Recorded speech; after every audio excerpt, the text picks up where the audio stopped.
Specifically, the participants in association took various actions in Georgia and elsewhere to block the counting of the votes of the presidential electors who were certified as the winners of Georgia's 2020 general election.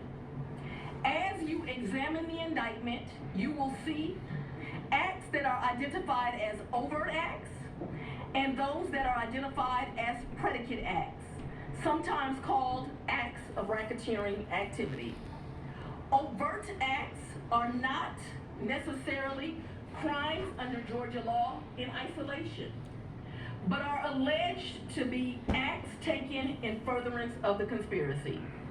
Many occurred in Georgia, and some occurred in other jurisdictions and are included because the grand jury believes they were part of the illegal effort to overturn the results of Georgia's 2020 presidential election.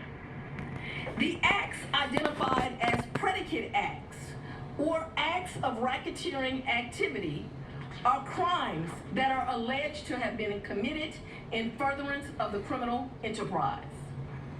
Acts of racketeering activity are also charged as separate counts in the indictment against those who are alleged to have committed them. All elections in our nation are administered by these states, which are given the responsibility of ensuring a fair process and an accurate counting of the votes. That includes elections for presidential electors, Congress, state officials, and local offices. The state's role in this process is essential to the functioning of our democracy.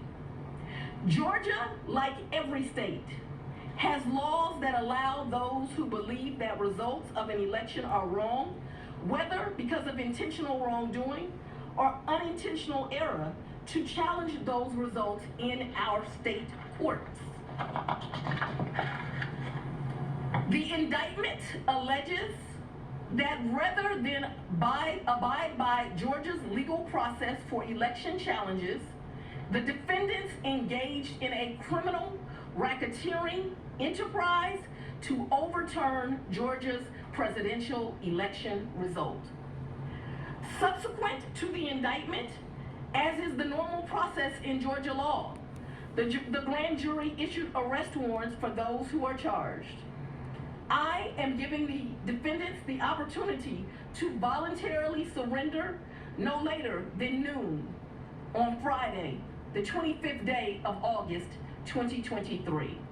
Uh-oh. I remind everyone here that an indictment is only a series of allegations based on a grand jury's determination of probable cause to support the charges.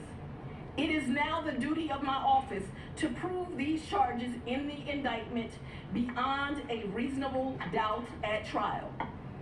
I would like to take a moment to thank the Superior Court Clerk, Shay Alexander, and her staff for staying late and making sure that this indictment was processed. I would also like to thank the men and women of Sheriff Labatt's office for keeping the courthouse open, but most importantly for keeping us safe over the weeks and months that have led up to this indictment, and for what I know they will continue to do to keep us safe.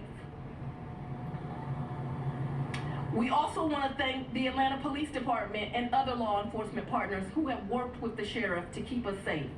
I will now take a very limited number of questions prior to going to sleep.